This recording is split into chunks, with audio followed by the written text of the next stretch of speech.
NCP তারা শাপলা প্রতীকটা চেয়েছে। শাপলা পল্লীর ভিতরে পার্থক্য আছে, এবং আমার মনে হয় ব্যাখ্যার অবকাশ রাখে না। 115টা প্রতীক ছিল, তার থেকে আমার যতদূর মনে পড়ে আমরা 16টা প্রতীককে বাদ দিয়ে নতুন করে প্রতীক নিয়ে আমরা 119টা প্রতীক এবার শিডিউলভুক্ত করা হয়েছে।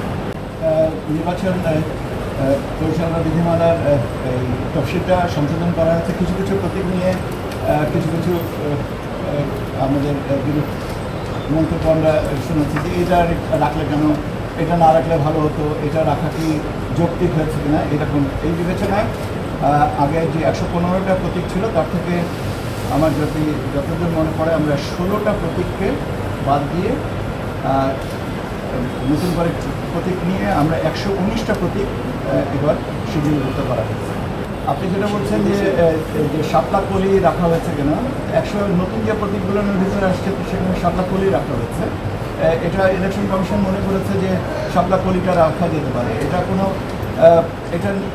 এটা কারোর কোনো দাবির বিষয় তো প্রাসঙ্গিক না। তার কারণ হচ্ছে যে আপনারা জানেন যে একটা রাজনৈতিক দল যেটা এনসিপি তারা শাপলা প্রতীকটা চেয়েছে। শাপলা পল্লীর ভিতরে পার্থক্য আছে, এবং আমার মনে হয় ব্যাখ্যার অবকাশ রাখে না। আর দ্বিতীয় জিনিসটা হচ্ছে যে অন্যান্য রাজনৈতিক দল যদি এভাবে দাবি করতে থাকে, তো সেটা বুঝতে তো পারেন সবাই অনেক কিছু। সেটা যদি কমিশনের বিবেচনায় মনে হয় যে তারা চিন্তা করবেন, তাহলে সেটা সময়ের ব্যাপার। এটা তো অগ্রিম কোনো কিছু বলার সুযোগ আমার মনে হয় না। এটা কিছু প্রতীক সম্পর্কে বিরূপ কিছু মতামত আমাদের কানে এসছে, যেমন আসছে সে কথাগুলো, সেই জিনিসগুলো কমিশন মনে করেছে এটা সংশোধন করার দরকার বা করা যেতে পারে, সেই বিবেচনায় এটা করেছে।